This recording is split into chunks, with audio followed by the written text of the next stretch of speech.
Welcome to the May episode of Let's Talk Tech. Today we have a lot of great topics including RFID, credit card skimming, Social Security Online, photo apps, and more. And up first, a little tech history.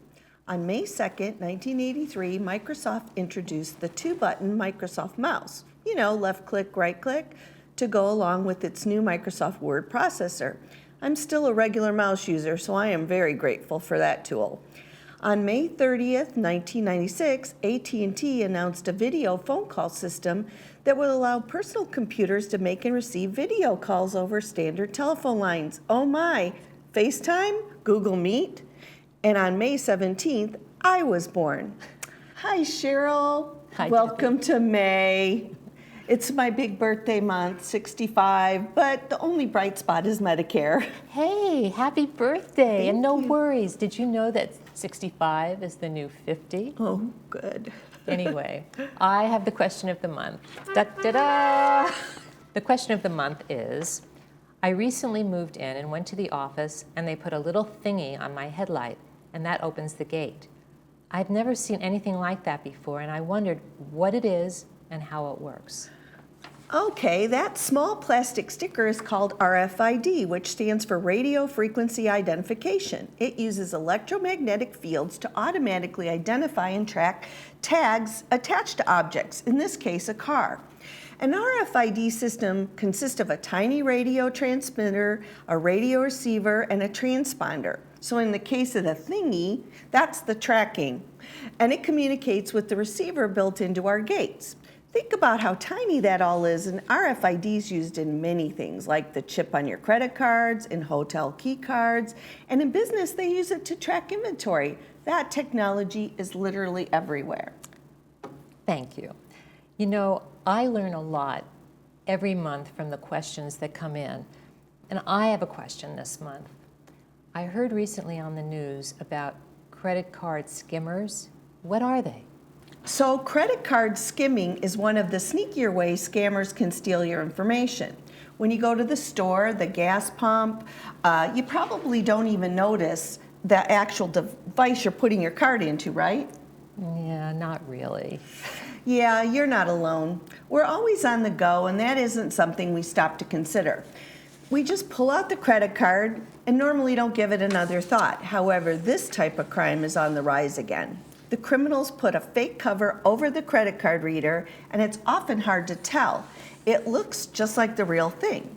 However, the phony cover can scan your debit or credit card, and if you're using your debit card, the PIN, it saves that number too.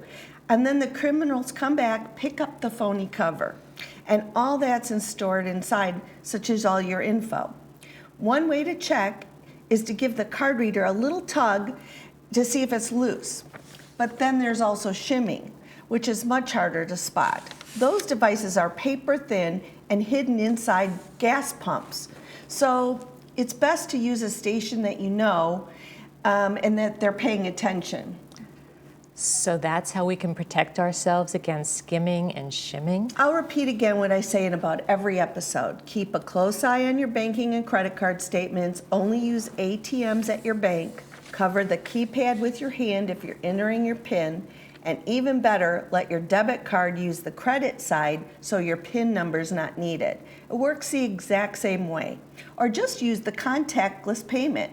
Remember RFID? It just lets you tap right on the reader, and if anything with the reader doesn't seem right, make sure you tell the cashier and have them cancel the transaction. So, the moral of the story is pay attention. Yes, very true.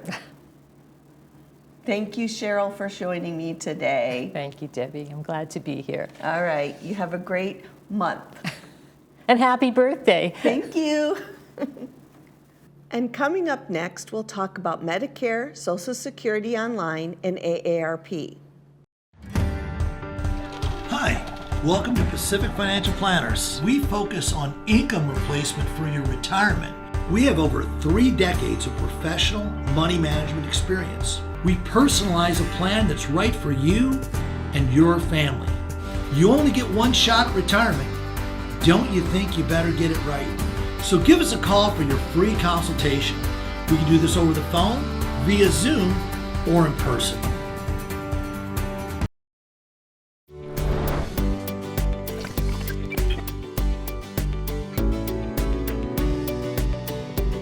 Both Medicare and Social Security websites have a lot of options. You can get your monthly statements and make changes here.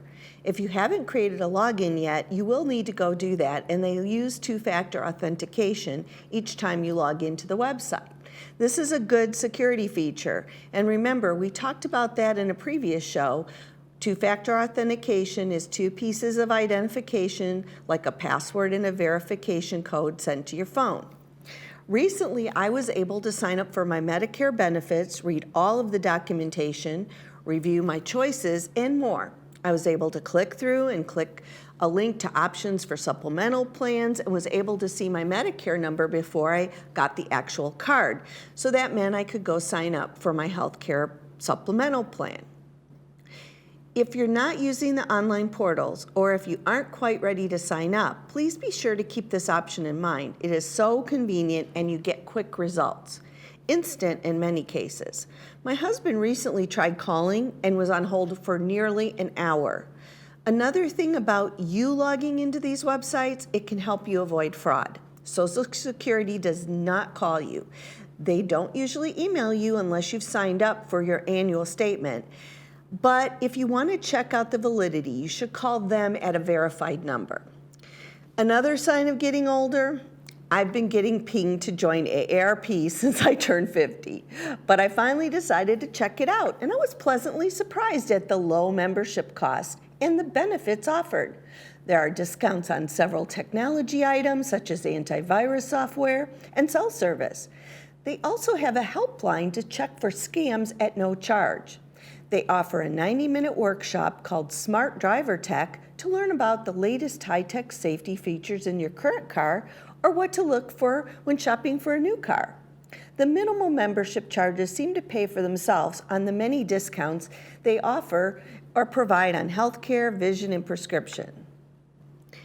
And now let's talk about closed captioning. Closed captioning is the typed dialogue from a television show that scrolls across your screen when watching a program. You can also enable this on streaming channels and smart TVs. Although I can hear, I actually love to use captioning because it actually helps me concentrate on the show. Over the past several years, Village TV has worked with a third-party service to close caption our shows. This was expensive, but of course necessary. Just imagine a person somewhere in the world with a headset typing along with the person speaking. That is how most captioning works. The annual cost was going up every year, and with most things, it came close to $40,000 a year. It came to the attention of our great production team that our equipment here had the ability to actually provide closed captioning using machine learning. Remember, I discussed AI and machine learning in a recent show. It didn't happen overnight. This was actually phased in over a few months to assure that it would work on all the shows here. The system is actually learning the speech patterns of those speaking as they speak, just like me right now. So that meant on occasion, TiVo or even direct cable sometimes displayed gibberish, and that was very frustrating. But the good news is that the machine is learning each and every time, and the captioning is getting better every day. Every playback allows for improvement. Changing a few things on your equipment can also be very helpful. First, if you are using TiVo, press your TiVo button, arrow left to menu, go to settings, arrow down to accessibility, go to closed caption preferences. Standard captions should be set to none, digital captions set to DTV CC1. All brands of TVs are different, but most will have settings options on their remotes or the ability to access an on-screen menu. If you're using the cable directly from the wall without a box, here's an example of one brand of TV. But generally, you should be able to find the sound or accessibility options, choose closed captioning, even choose how large, the type of font, and enable that on your own TV. Additionally, be sure to choose CC1 as the input. My TV had default and it didn't say CC1, but that's what it was. You can also review your TV's manual for the process that works with your TV. And coming up next, tech for pets. Pacific Cremation Services offers you the ultimate freedom to become one with the salty breezes and brilliant sunset reflections. A scattering at sea is a unique, beautiful way to honor the life of anyone who chooses to be cremated. We help you plan the details and understand what to expect. Choose from our 3 simple plans and let us help you start the process of healing and life celebration. Contact us at pacificcremationservices.com to create a personalized service at sea today.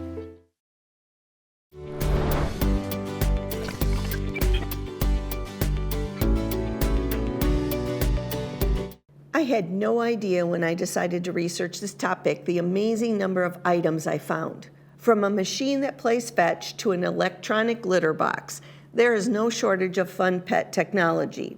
If you hate leaving your dog alone at home, this might be the gadget for you, especially if he or she is prone to mischief when left alone too long, or you're worried about them being alone. Furbo is an interactive camera. With this tech gadget, you can communicate two-way with your dog from your smartphone. You can also toss them a treat and even play a game with them while you're out of the home using your mobile device. How cool is that? This is one toy that's bound to get tails wagging. I need to see if this will work for my very spoiled kitty. Pat Lebro is a smart feeder for either dogs or cats. It assesses the dietary requirements of your pet and creates a custom feeding regimen and programs itself to allow for that. It will also alert your device when your pet has been fed or when you need to buy more food. Of course, you can adjust the manual feeding schedules from your laptop or mobile device in real time from anywhere, which is important. You can also use PetNet to track your pet's calorie intake on a daily, weekly, or monthly basis. The feeder itself features status LEDs, a micro USB power, a food level sensor, and more. Feeding times are not only automated, but simplified. If you're a cat person like me, you know that cats are often bad about drinking water, unless you're like Josh, my cat, who recently has decided he likes to drink from the toilet, at least the clean water. Smart water bowls are a great and inexpensive solution. Standard water bowls are just so boring. CatIt is capable of holding a lot of water, and it quietly dispenses it in a variety of flow modes, including bubbling, flowing, and more, which attracts your cat. There are many types of water fountains for pets at a variety of prices. We also know that dogs are very smart, but they need stimulation to continue to learn and stay happy. Pup Pod is a multi-level puzzle that stimulates dogs' curiosity and directs a dog's energy through a series of app-enabled games and, of course, treats. This is brand new, and they're accepting pre-orders. It is $200, so it's pricey, but it is super cool. Keeping your pets engaged is so important. In the same vein, there are also devices that will play fetch, such as iFetch for smaller dogs.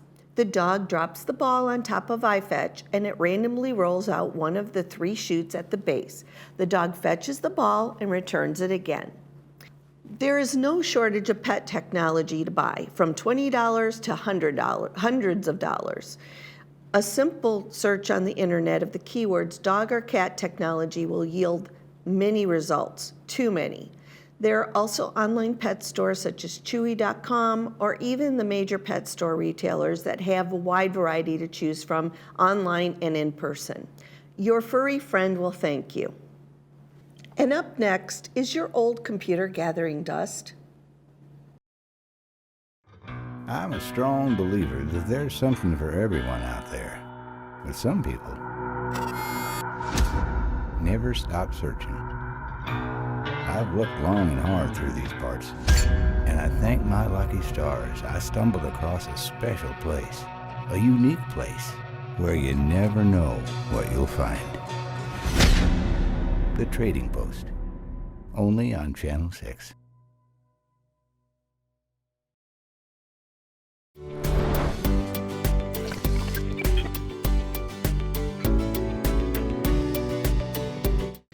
Do you have old computers, not sure what to do to dispose of them?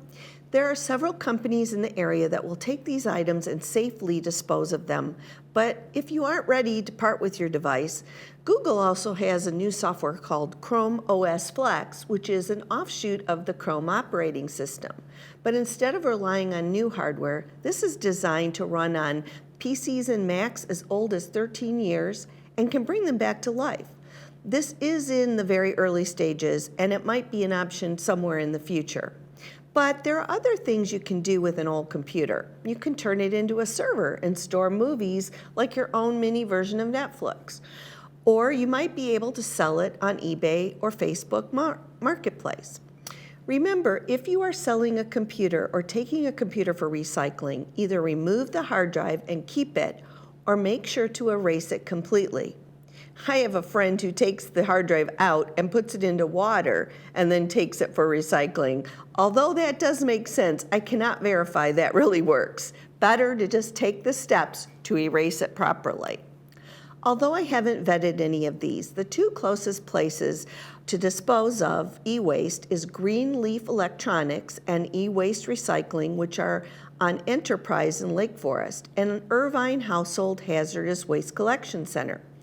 You can also watch for local groups who host these recycling days, such as high schools, to raise money. Usually they'll be posted in the Globe or local newsletters such as OC Patch. Why should you recycle? Recycling saves energy. Believe it or not, recycling e-waste can help save a lot of energy. Research shows if 1 million laptops are recycled each year, it would be the equivalent of energy used in 3,657 homes. It can decrease landfill waste.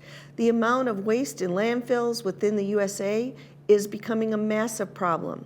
These sites are filling up so fast, and any time there's a way you can keep something from going to a landfill, it's a good thing.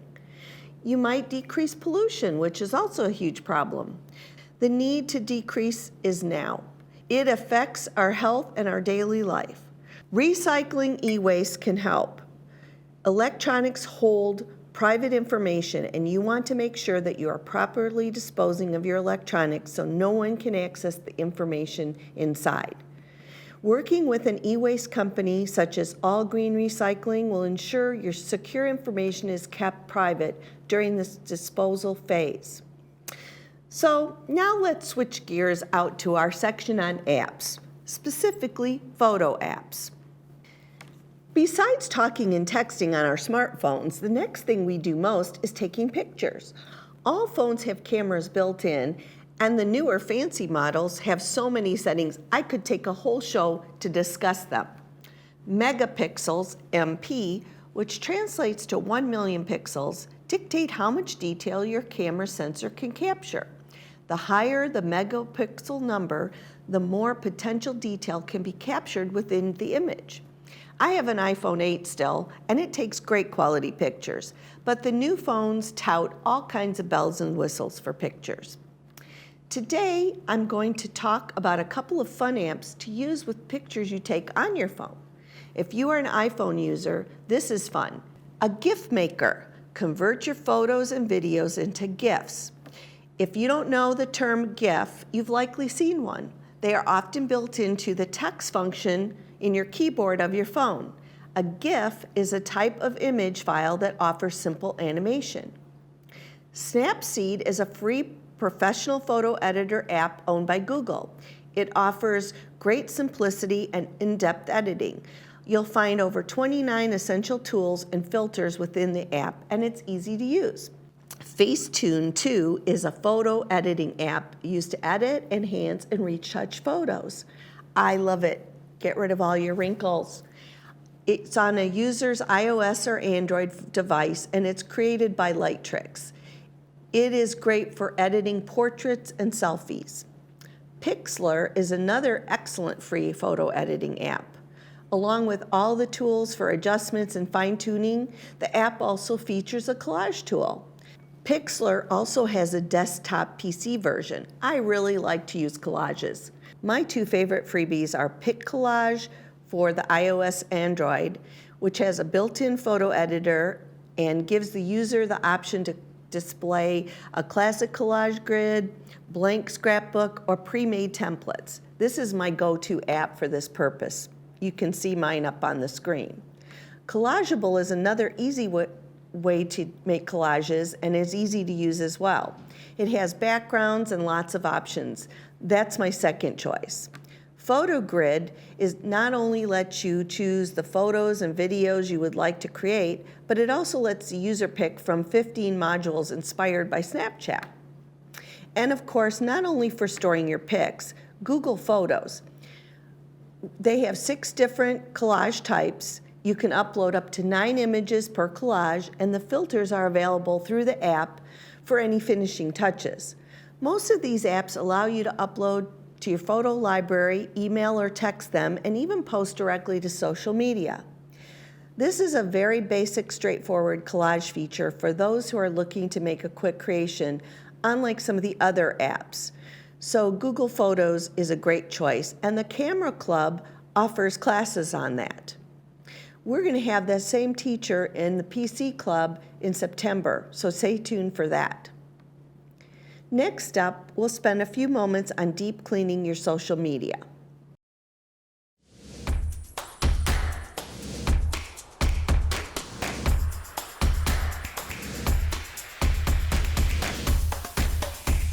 In 3, 2, 1. Hello, everyone. Welcome to This Day. Get the latest updates on what's happening in Laguna Woods Village. Watch This Day with Lisa Hart every Monday through Saturday, or watch anytime on our YouTube channel, Village Television.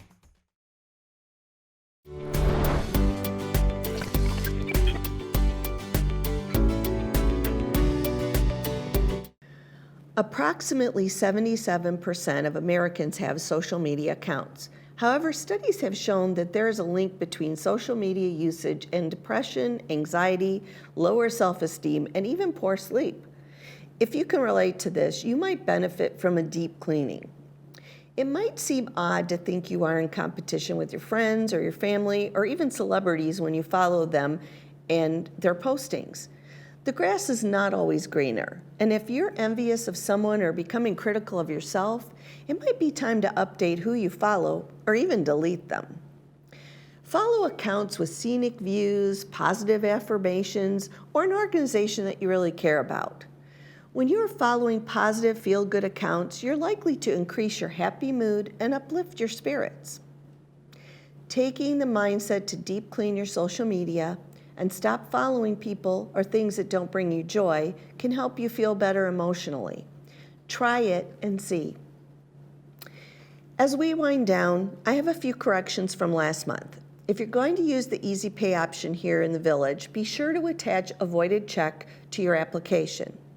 Also, the PC Club monthly general meetings are free to members and their guests. As I go around the Village, things are getting a bit more normal, and the clubs are all offering a lot more classes, from the PC Club, who is offering Windows 10 and Windows 11 classes in May, along with another overview of Chromebooks. The Mac Club offers regular classes each week, and the Camera Club and the Video Club have a lot of classes too. If you're interested in learning more about all types of technology, there are great options right here in the Village. And both the PC Club and the Mac Club welcome volunteers at any level of skill. Our time together has come to a close. Thank you so much for joining me today on Let's Talk Tech. Don't forget to send in your questions or ideas. It's a joy for me to be able to do this show.